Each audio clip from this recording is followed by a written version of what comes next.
Hello Colltrainers, I'm Marian, some people call me Martin. I am product manager at Colltrain and I have been senior trainer for the last 15 years. I'm very happy to have you here on episode 1 of the Colltrain Tutorials. Today, we will get familiarized with Colltrain's interface from the facilitator's point of view. So, what do we do here at Colltrain? Our job is to help learning professionals transform and deliver their in-class training activities into online experiences with a superior level of engagement. This way, participants can learn easily, work in teams and have a lot of fun in the process. This means that we've built dedicated features to closely replicate the in-class training experience.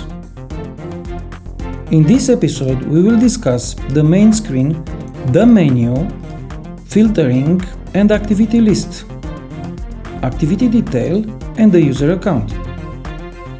Colltrain is built on the latest web technologies and it offers a modern graphic interface that is easy to use and similar to that of other apps you might be using at the moment. To use Colltrain, you need a laptop or PC with Windows, macOS or Linux and the latest version of Chrome, Firefox, Edge or Safari. After you enter your username and password, you'll access the main screen of the application. The screen is divided into 3 areas. The blue area, the menu area with the filtering and activity design section, and the last area is the activity list. The blue area. Here you will find the information about the Colltrain version you are running on, the message box, and you can access details about your account. The main menu is divided into 3 sections. The Launchpad. Here are your preferred activities, your favorites, the ones you use the most. In my case, as you can see, I have 13 activities available.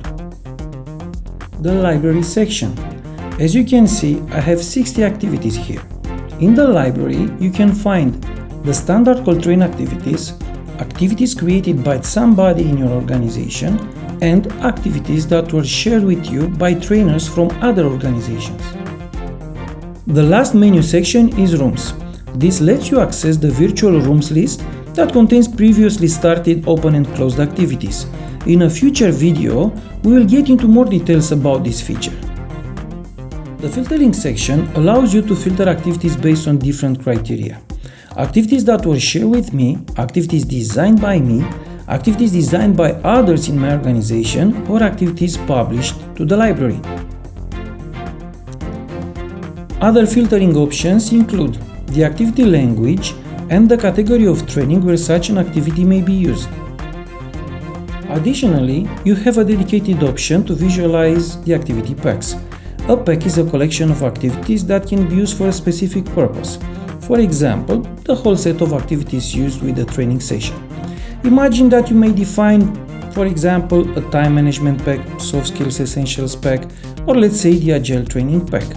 Another scenario where packs become handy is when you have a large number of activities in your library.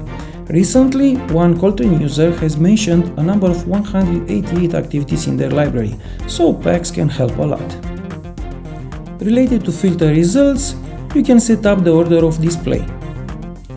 On the right side of the filtering section, you can create new designs and new packs as well.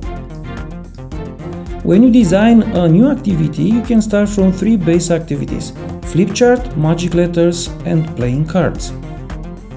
In the activity list, an activity can be easily identified by the language code, activity name, a short description, and the cover image.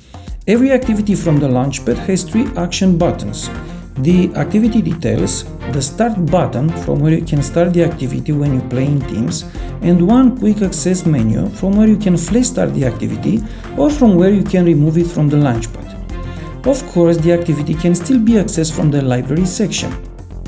When you access the activity details, you are able to perform several actions, like you can alter the design of the activity, duplicate the activity, associate the activity with an existing package, or share it with trainers from other organizations.